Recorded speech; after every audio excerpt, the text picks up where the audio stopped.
گناہ غلطی نہیں ہوتی، غلطی اور چیز ہے، گناہ اور چیز ہے۔ گناہ جرم نہیں ہوتا، جرم اور ہے، گناہ اور ہے۔ غلطی جو ہے یہ آپ جس کو غلط سمجھو وہ غلط ہوتا ہے آپ کے خیال میں۔ یہ غلطی کر دی، اس گلاس سے پانی پی لیا، یہ ہوگی میرا سمجھنا، کسی چیز کو غلط وہ غلط ہے۔ اور جرم حکومت کا کسی بات کو جرم کرنا وہ جرم ہے۔ آج آپ سڑک کے دائیں ہاتھ گاڑی چلا رہے تھے، یہ جرم کہلائے گا۔ آپ بات سمجھ رہے؟ وہ حکومت فیصلہ کرتی ہے، غلطی میں فیصلہ کرتا ہوں، اور گناہ خدا فیصلہ کرتا ہے۔ وہ بات جو خدا کی نگاہ میں بری ہے وہ گناہ ہے۔ آپ بات سمجھ؟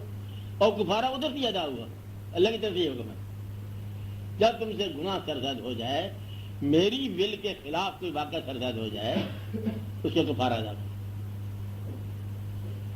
آپ بات سمجھ رہے؟ کفارہ کا مطلب یہ ہے کہ مثلا روزہ آپ کا قضا ہو گیا، اللہ کی ول کے علاوہ ہو گیا، آپ کتنے مسکینوں کو کھانا کھلاؤ، یا ول پولی کیا تو 60 روزے رکھو، اسے کفارہ ہے۔ یہ مذہب کے بارے سے کبھی ایمان سے باہر ہو جاؤ تو کفارہ ہے، ہر شاہ کا کفارہ ہے۔ کفارہ کا مطلب یہ ہے کہ جو اللہ تعالیٰ نے حدود سے تجاوز کرنے کی سزا مقرر کی ہوئی ہے، اس کو آخرت میں نہ لینے کے لیے اس دنیا میں اس کی لٹل بٹ آف کمپنسیشن، اسے کفارہ کا کفارہ عام طور پر فائنینشیل ہوتا ہے، یا روزہ ہوتا ہے، یا کوئی اور ایسے مقرر ہو جائے تاکہ ادھر جا کے ہمیں نقصان نہ ہو، کسی چیز کو آپ مس یوز کر جاؤ، غلط واقعہ ہو جائے، کوئی سرزد ہو جائے، گناہ اگینسٹ دا رضا آف الہی، خدا کی رضا، پیور رضا، یہ بل کے علاوہ لفظ ہے۔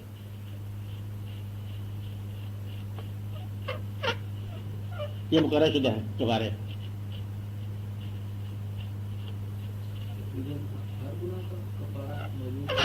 نہیں، کچھ گناہ کے ہیں، کچھ کے ہیں نہیں، یہ شمار ایسے ہیں۔ تو باقی ایک آخری جو واقعہ ہے توبہ جو ہے، یہ کفارے سے بھی آگے۔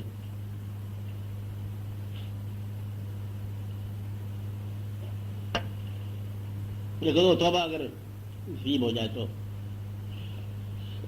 مرنے کفارہ ضرور دینا چاہیے۔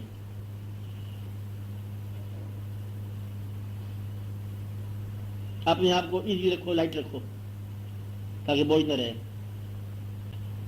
ہاں بولو۔ جن گناہوں کے ختم کر رہے ہیں، ہاں سزا کر رہا ہے شرعی طور پہ، ہاں، اگر آدمی توبہ کر لے تو کیا سزا سے بری ہو جاتی ہے؟ ہاں، سزا سے بری جاتا ہے۔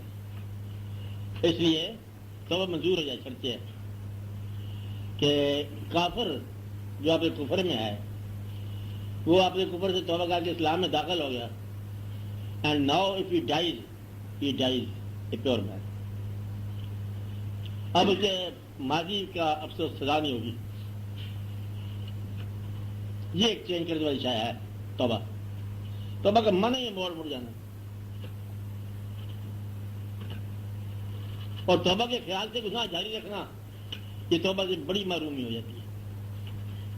توبہ کر لیں گے، کوئی پتہ نہیں گناہ کے دوران ہی سانس آگے پیچھے ہو جائے،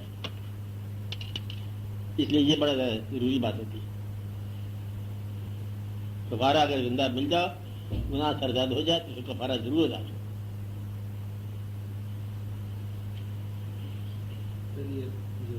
روزہ جو ہے یہ کہتے ہیں کہ حال ہے یا گناہوں سے بچانے کے، ہاں، یہ طاقت ہے، تو یہ اسپیشلی انسان کو کیا اسپرچولی یہ جو ہے نا، گھوڑا، ایک گھوڑا ہے لفظ، گھوڑا عام طور پر تمہیں سوار کر کے اپنے اوپر تمہیں لے جاتا ہے علاقہ غیر میں، گھوڑا مطلب وہ تمہیں سیر کراتا ہے ممنوع بستیوں کی۔ تو آپ آقا کرو یا روزہ رکھو تو گھوڑا ذرا برائڈل ہو جاتا ہے، لگام میں آ جاتا ہے، تو وہ پھر تمہیں جانے نہیں دیتا، لے کے بھی جاتا ہے۔ مطلب تم نے یہ روزہ رکھ لیا روزے کا مطلب ہے کہ رکھ لیا، منافقت نہیں ہے کہ نہیں رکھا تو رکھا ہوا ہے، رکھ لیا۔ اب نگاہ کا روزہ ہے، خیال کا روزہ ہے، پیور پوترتا ہوگی آپ کی۔ اب اس حالت میں آپ گناہ تو گناہ رہ گئے، ثواب بھی نہیں کر سکتے۔ آپ بات سمجھ رہے ہیں؟ مطلب یہ ہے کہ اس طرح کی پابندی، حرام کھانا تو حرام کھانا، حلال بھی نہیں کھا سکتے۔ آپ بات سمجھ رہے ہیں؟ اب اس کا مطلب یہ ہے کہ اب آپ کا برائی کو نہیں ہوگی، آزاد ہوگی۔ یہ ڈھال ہے، ڈھال کا مانا آپ کو گناہوں کے تصور سے آزاد کر دیا، حتیٰ کہ حلال کا تصور بھی نہیں آتا روزہ۔ یہ بڑی مطلب ہے ڈھال ہے۔ خیال بدل گیا، کوڑا لاغر ہو گیا، سوار جو چکنا ہو گیا، اور آپ کو لے چلا۔ ہر وقت ذرا بھوک لگتی ہے نا، اب کھانا روکا، کس نے روکا؟ آپ نے روکا۔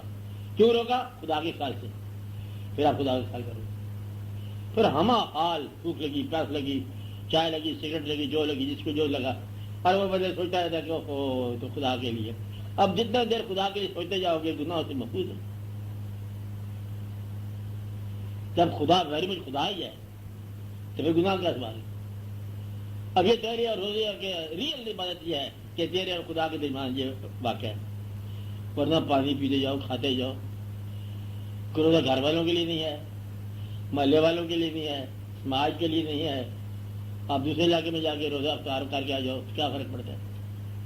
یہ پیور خدا کے لیے، یہ خدا کے براہ راست قابو میں آ گیا، بس محفوظ ہو گیا، خدا کے گھر میں آ گیا نا، امان میں آ گیا۔ ٹھیک ہوگی بات؟